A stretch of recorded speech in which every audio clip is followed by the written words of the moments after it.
फक्त एकच दिवस पडलेला पाऊस आहे हा. फक्त आणि फक्त एकच दिवस, तर इतकं पाणी कसं काय वाढलं?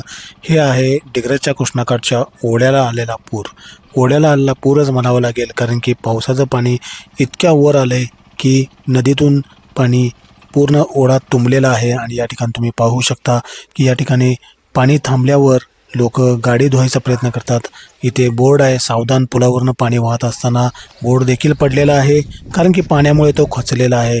आणि हे पाणी पाहण्यासाठी मी जात आहे. अतिशय गार आणि पावसाचंच पाणी आहे, अजून धरणातून एक थेंबही पाणी सोडलेलं नाही आहे.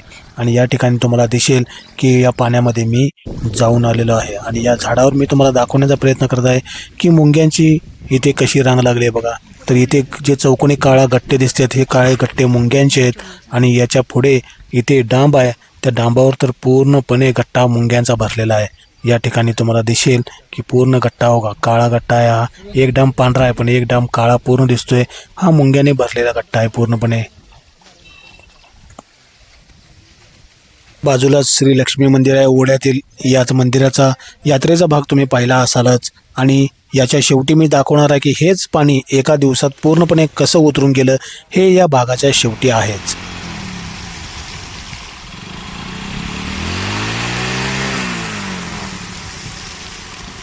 एक खेळ म्हणून देखील असं केलं जात आहे, पण खेळापेक्षा जास्त गाडी पूर्ण टायरनं आतनं स्वच्छ वगैरे होऊन निघत्या, म्हणून प्रत्येकजण गाडी पाण्यामध्ये घालून अशा प्रकारे गाडी रेस करतोय आणि पूर्णपणे चाक आतनं स्वच्छ होऊन निघते मागल्या टायरमधून.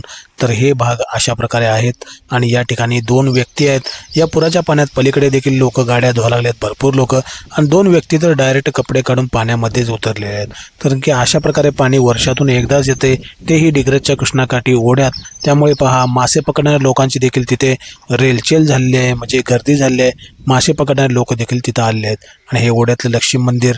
आणि या ठिकाणी जाताना तुम्हाला मी दाखवेन की मासे पकडण्यासाठी लोक जिथं आलेले आहेत ते यामध्ये काईल सोडतात इतक्याशा पाण्यामध्ये. आणि चढणीचे मासे जे आलेले असतात त्याच्यामध्ये ते मासे त्यांना सापडतात. आणि हे बघा, माशाचं जाळं इथं तयार करण्यात मग्न झालेलं आहे ते आजोबा. आपण त्यांना विचारलं, आजोबा कधीच काढणार आहे जाळं?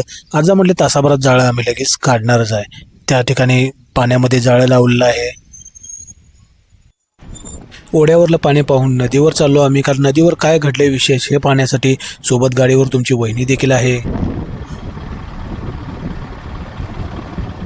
किती केलं तरी शेवटी पावसाचंच पाणी ते जसं चढलं तसंच उतरलं.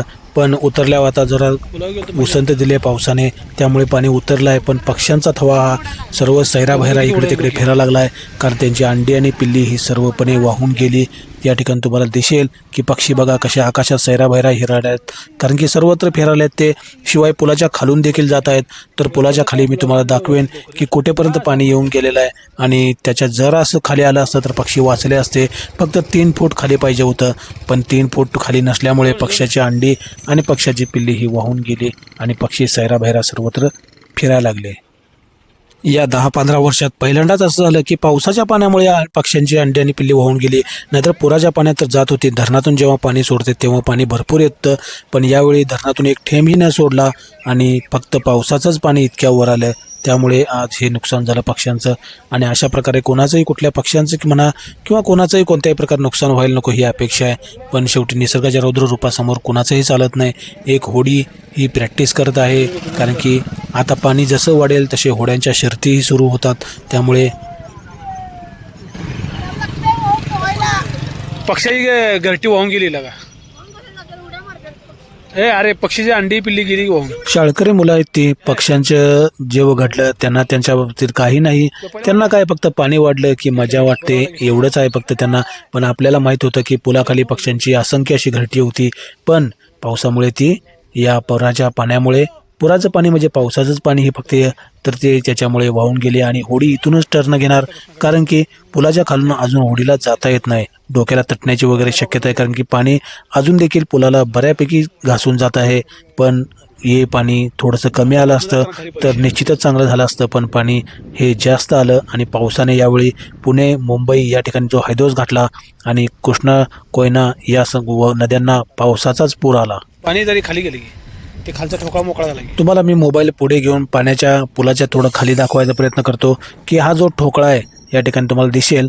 मोबाईल मी पुढे केला आहे तर या ठोकळ्यावर पक्ष्यांची घरटी होती आणि 4 ठोकळे आहेत पुलाला बघा पक्षी खालूनच उडायला लागलेत.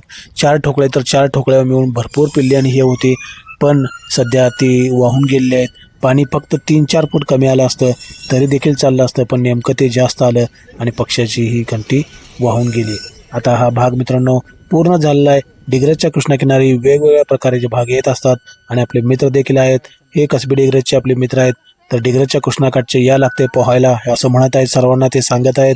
या पोहायला तुम्ही डिग्रजच्या कृष्णाकाठचे भाग देखील पहा. वेगवेगळ्या घटनांचे भाग असतात. यावेळी हा पक्ष्यांचा झालेल्या नुकसानीचा भाग आहे आणि त्याच्यानंतर मात्र आता वेगळे भाग चालू होणार आहेत. वेगवेगळे भाग येतच असतात, तर तुम्ही पाहत चला. आता दुसऱ्या दिवशी जाताना मी तुम्हाला दाखवेन की काय झाले. हे बा, ज्या ठिकाणी लक्ष्मी मंदिर आहे त्या ठिकाणी दुसऱ्या दिवशी वड्यामध्ये माशाची जाळी काईलमधून लोक काढत आहेत आणि दुसऱ्याच दिवशी सकाळी मी कामावर जाताना तुम्हाला दाखवेन की रस्ता पूर्णपणे मोकळा झाला सकाळी आणि एकाच रात्रीत हे पाणी पूर्णपणे चढलं. त्या बोर्डाच्या पर्यंत जिथे पांढऱ्या रेषा दिसतात तिथे पाणी होतं पाल आणि पार ते पाणी पूर्ण एका दिवसात खाली गेलं. एका दिवसात पाणी चढलं पण आणि एका दिवसात पाणी उतरलं पण एका दिवसात या पाण्यानं पक्ष्यांचं झालेलं नुकसान हे कधी न भरून निघणार होतं.